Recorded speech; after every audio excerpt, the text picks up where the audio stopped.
These are all the books I read this April and May. I went into The Secret History completely blind, and I'd finish a section and feel like nothing really happened, so for that reason, it was a real page-turner. Overall, I think this would be a fun book to analyze, but I don't think it's the type of book I would typically gravitate towards. I like this prequel way more than Ballads, and this did cause me to reread The Hunger Games and Catching Fire immediately after. This is the first thriller I've ever really read, and I definitely want to check out more books by him.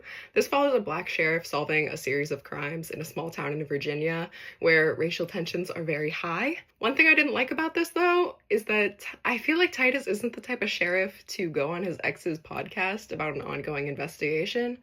I thought this was going to be a 5-star read for me, but after reading this and The Secret History, I feel like dark academia just isn't for me, really. I don't really understand the critiques of saying this book brings up colonialism too much, because I feel like with how much the main characters are affected by colonialism, it's brought up in a realistic amount, but I do like the Poppy War series more than this. I felt like I was reading too many books about murder, so I wanted to read my first Emily Henry book, and this is a cute little romance. I'll definitely read more books by her. The most recent book I read is Ready Player One, and I love the world building and the premise of this book. But you're definitely in the head of a lonely teenage gamer boy. My favorite TV show of all time is also Psych, and like Psych, this book has a lot of 80s references that I just will never understand, but I really enjoyed this nonetheless.